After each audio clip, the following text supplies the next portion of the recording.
Science. Words and pictures by Bethany Barton.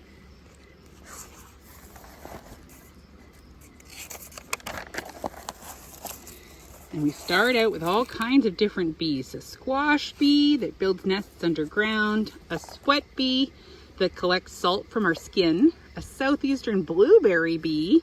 They hold onto flowers and vibrate their wings to shake out the pollen. The mining bee, which digs tunnels. The wool carder bee, which collects fuzzy fibers. The European honeybee, which is these gorgeous girls.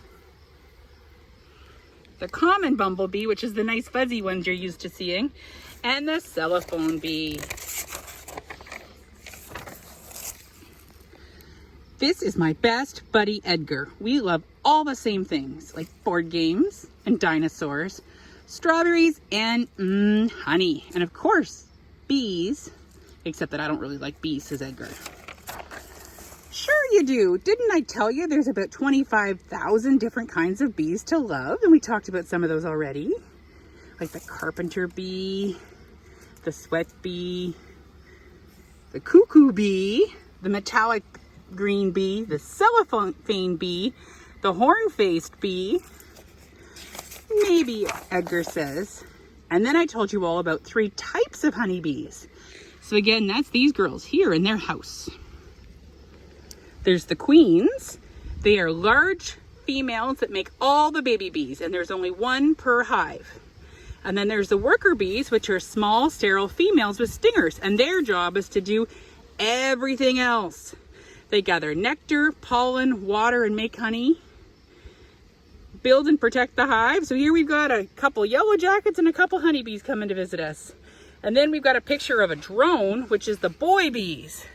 And they're large males with no stinger. They can't sting you at all. And all their job is to try to find a queen to mate with. There's 30,000 to 80,000 bees per hive, depending on the time of year. Ah, get away from me! Poor Edgar, that's the worst way to get rid of bees. If you want to get rid of bees, just blow gently on them to make them scatter. Watch.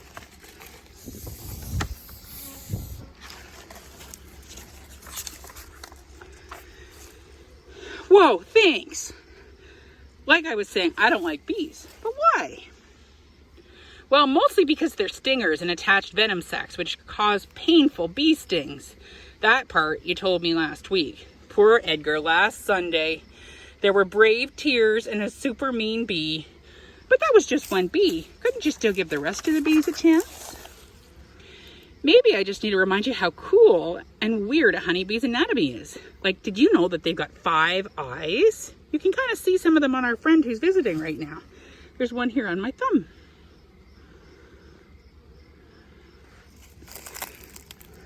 They've got 2 large compound eyes with thousands of lenses and simple ocelli which help detect light. That's these ones here. Did you know that they've got 2 stomachs? Honey stomach, or crop, for turning nectar into honey. So yes, sometimes you can say honey is bee barf. And then there's the bee stomach where they get what they eat. And so here's the picture here. So there is the honey stomach, and then there's the bee's real stomach. She's got 4 wings that lock together for flying and then come apart for easy storage. 6 legs, and they have pollen baskets. She's got her own purse with an area that behind the legs that can store almost 1 million grains of pollen. Okay, girls, and then there's of course her stinger and the wax glands that make the honeycomb. Maybe you just need some time to get to know bees. Did you know that they've been around for millions of years? They lived with the dinosaurs. Scientists have found bee fossils from millions of years ago. And even the ancient Egyptians kept bees. There's a hieroglyph symbol for the bee. In fact, honey was found in Egyptian tombs, and it was still edible. Ooh, honey. Perfect. Maybe you just need some honey. Bees make honey, so you'll give bees a chance. Why are you telling me all this stuff? Well, once you learn how great they are, you're bound to fall in love with them. Check out how honey is made. A bee gathers nectar from flowers. Nectar goes into the special honey stomach called a crop, and the contents of the crop are spit up into the other bee's mouth, so they pass it along. And then the new bee breaks down sugars with her own, And in this process, its nectar is passed along to several more bees. Doo-doo-doo-doo-doo. And with each breakdown, it becomes sweeter and sweeter. And then the honey gets barfed into a honeycomb and fanned by the wings of the bees. Lastly, it's sealed with beeswax to keep it safe until it's eaten. Did you say barf? Just 1 pound of honey takes 2 million flowers and thousands of bees to create. Ah, too many bees! Blow gently on them to make them scatter. It still looks like I haven't convinced you yet. Nope, because they're all gonna sting me. Oh well, bees do sometimes sting, but not because they're mean. Stinger stories. Bees only sting to defend themselves. You look delicious. Back off, or to avoid getting squished or smashed. In fact, many bees lose their stinger after attacking, which is sort of like your hand disappearing after you punch your sister. Also, what are you wearing? Bee armor. That's not gonna work. It was designed for dragons. I think it can handle bees. Well, there is that kind of armor beekeepers wear, but it takes quite a bit, but it looks quite a bit different. And you saw me with that today. It allows them to collect honey and beeswax without getting stung by startled bees. The white puts them at ease, and then I've got a veil to protect my eyes and neck. And then these honey supers are the top ones that we remove the honey from in the bees. And then with a suit and gloves cover my skin. And then I take out the bee house filled with honey. But bees give us much more than just honey. You know, I love honey, but I'd be willing to get up forever to never see a bee again. Did you know that scientists say that bees are responsible for 1/3 of all vegetables we eat? Bees have a big impact on the food chain. You see, in order for plants to grow, fruits and vegetables, they need to have the right ingredients: sun, water, and pollen. But since flowers can't move, they can't get the pollen from each other. I want to make a strawberry. Throw me some pollen, baby. But I don't have any arms.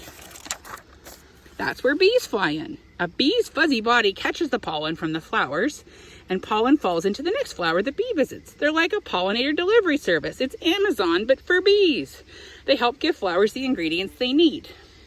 A single bee can visit over 1,000 flowers a day, making bee pollination powers unparalleled. Which means without bees, there'd be a lot less yummy stuff to eat. Have you seen this pollinator? And bees are disappearing in large numbers. Bees actually need our help. There's terrible parasites called varroa mites. We can have different chemicals, lack of bee-friendly flowers, and pollution. Most importantly, we just need to make sure that the lovely ground around us is full of flowers for them to enjoy all the time. Okay, I take it back. I don't want the bees gone. I even sort of want to help them, just as long as they don't sting me. Planting bee-friendly flowers is a great way to help. There's coneflowers and asters. That's what these beautiful purple flowers are. But won't that just attract more bees? Well, hopefully, yes. But just like you wouldn't just approach a bee like a dog you wouldn't know. Don't get too close and don't try to touch it. Unless you're a flower, it should lose interest and fly away. And more people like you give bees a chance, they might, well, just have a chance to make the world a sweeter place. And have I told you how much I love bears? And that's why I have an electric fence around my bee yard, so that I can keep Winnie the Pooh away. Thank you very much, everybody. I had a lot of fun today.